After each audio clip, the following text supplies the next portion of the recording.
All right. So we're trying to prove A and B parallel to C and D. So if I highlight A, B, and C and D, do I have any, what can I eliminate? Because I don't have the right kind of angles. Which ones can I not prove A, B parallel to C, D? I need one angle on each of the blue lines. So is there any information on AB? So if there's no information on AB, there's no angles that touch AB, I can't prove AB parallel. It doesn't matter what the angles are. Is there any other one I can eliminate the same way? Yeah, this one down here. There's no information on A and B. There's no angle here. So I can't prove A and B parallel. That's what I'm marking right there. So if you highlight the lines you're trying to make parallel, look for angles, an angle relationship on those two lines, okay? So, oh, I guess I need to prove these though, right?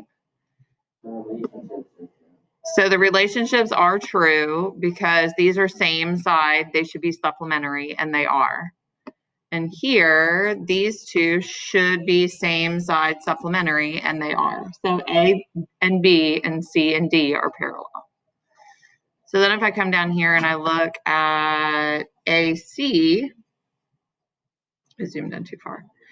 AC and BD, I can highlight AC and I can highlight BD. Is there any information here on AC? So this cannot be it because I don't have any information on AC. So I can't prove that parallel to anything. If I go to AC here, I've got this 55 and this 55. Those are alternate. They're alternate interior angles. They should be congruent, and they are. So the purple angles prove that AC is parallel to BD, and the blue angles prove AB is parallel to CD. And that's going to be our answer. And it's just going to take a while for us to kind of remember how to think through all of that logic.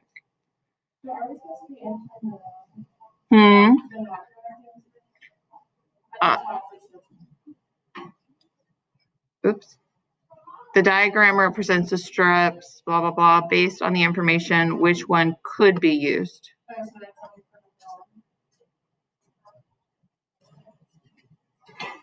Oh, yeah, this is just for number one. Yeah, I see now.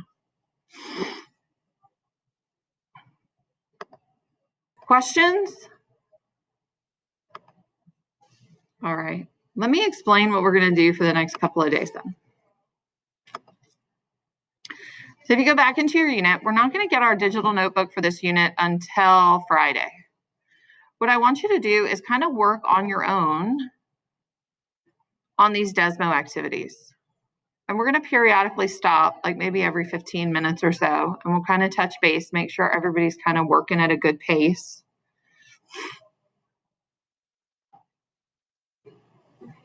But this is all review. So we know how to translate. We can slide, right? We know how to flip or reflect. We know how to rotate or spin. We've done these before in middle school and in algebra a little bit. There is a slide deck right here. So ultimately, when you get to part 2 and part 3, you're going to need to copy or screen capture your screen and add it to the slides. When we get to that point, if you have problems with that, let me know. But if you open this up, all your links are in here. And hopefully, if I did it right, it'll work.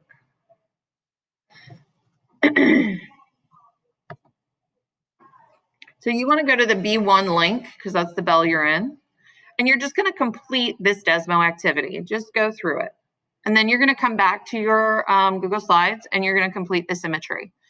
In an ideal world, you will finish all 5 of these today in class. We're just going to go down. Yep, you're just going to march down the list. 1, 2, 3, 4. Yeah. No worries. Thank you, Mason.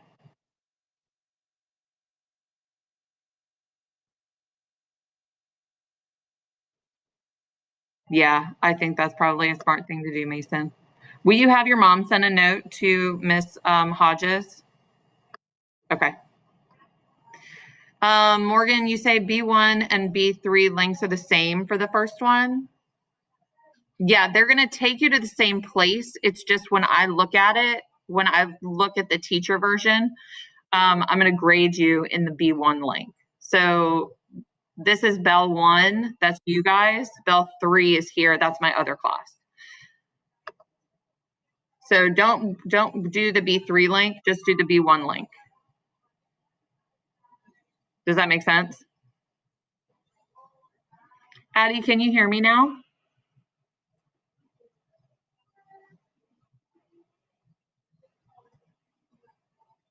All right, I'm going to stop sharing so you guys don't have to look at my screen.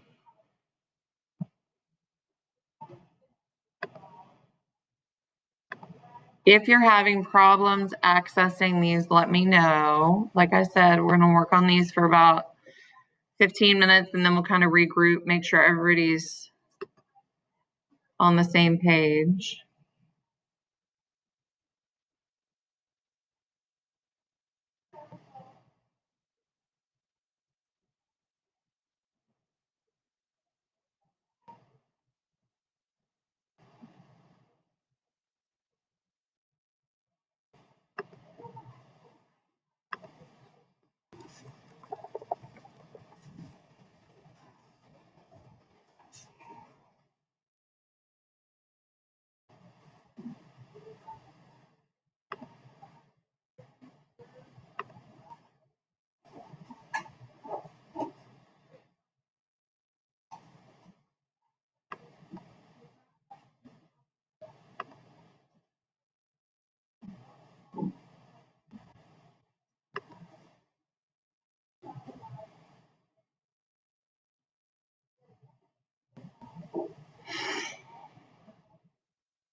George, did you find the links? Did you find the links? Okay. Lily, did you find the links? Are you in the DESPA?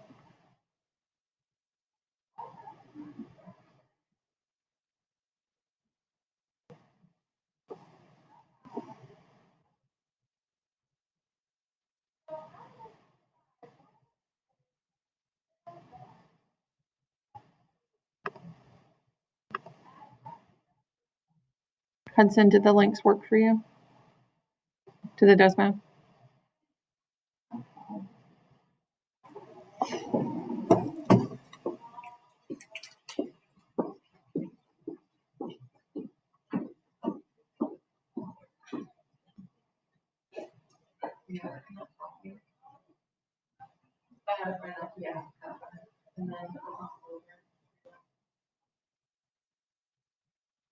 And then at the very bottom,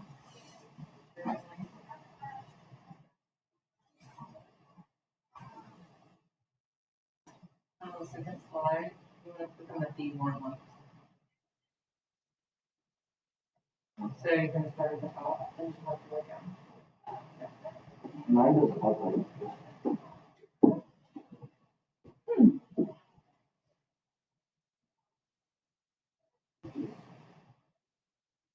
So put your, see how there's two dots? Put the dot on the dashed line. Put the dot with the drawing tool on the dashed line and then trace it. Oh, okay. And then it's going to make a bigger one.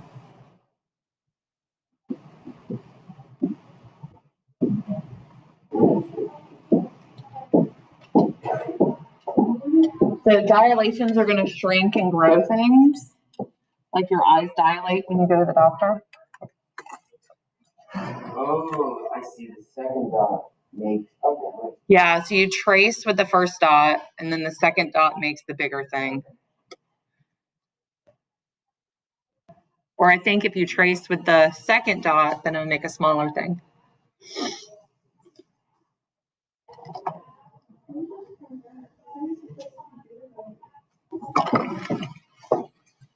So it's kind of an exploration, and it's kind of getting your head wrapped around what all the transformations do. So for this one, click on the dot, and then go out a little bit, and click down, and then draw something. What is you said wrong? Whatever you want. Draw something. Oh. So that machine makes, like if you draw a small one, it makes a bigger one. So now click on machine 2. So you already did that one, so if you make a circle, you make a concentric circle. So it makes a small one, or it makes a big one outside your small one. Right? So each of the machines does something a little bit different. And it's because it has a different center. It's like 3D. Yeah, they're kind of cool, I think.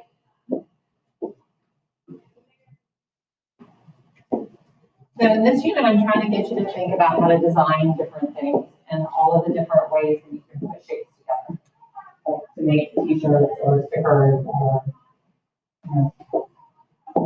something real instead of just random made up arbitrary problems.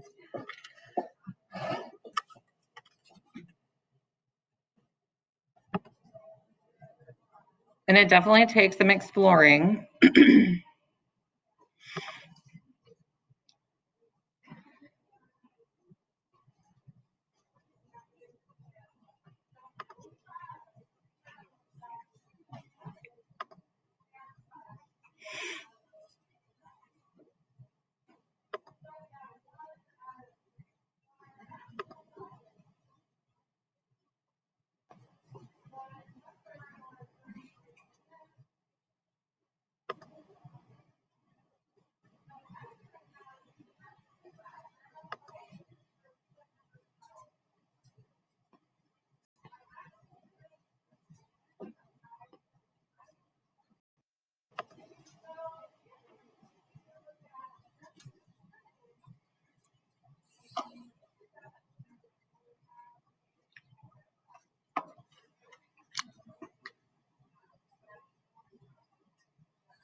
So if you're at home and you're not sure where to go, I just put the link to this activity in the chat.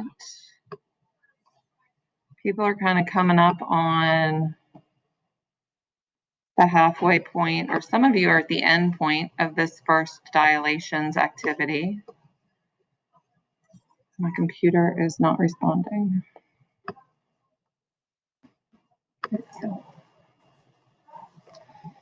So I'm going to share my screen and let's just kind of talk about what these do now that you've had some time to play.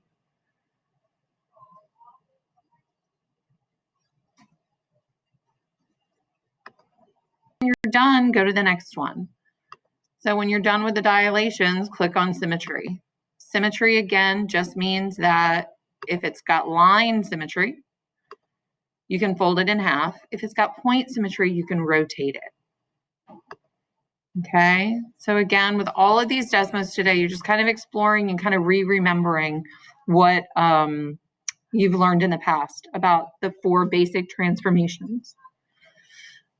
I think this one starts with a sort.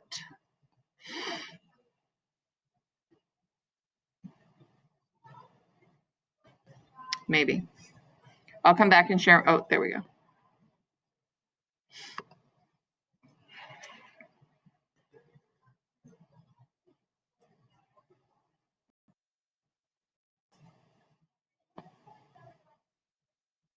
Maybe. I'll share my screen in a few minutes again once this is working. They're reflected, yeah. So they're like 1/2 on one side of the y-axis. So they have line symmetry, right? Whatever you put in there, line symmetry. You could say along the y-axis, right? How are the blue ones different? They are rotational. So if you kind of imagine that squiggle, it's like a snake climbing a tree. If I turn the tree on its side, that snake is going to crawl on the ground. Okay. And then same thing with this one. This is like the snake climbing on the ground. And if I turn it this way, the snake's going to be climbing up the tree. I know snakes give me the chills, but so the blue lines are rotational symmetry. And those are the 2 kinds of symmetry. The line symmetry, you can literally fold it in half or cut it in half. It's the same thing on both sides. And the rotational, you got to kind of turn it. And honestly, sometimes I take my laptop up and I just literally turn the laptop, right? So please feel free to do that. You should be done with the first Desmo activity. This one is the second one. The link is here, symmetry, and I put it in the chat as well. So that's what we should be working on now. Just trying to keep everybody on the same page.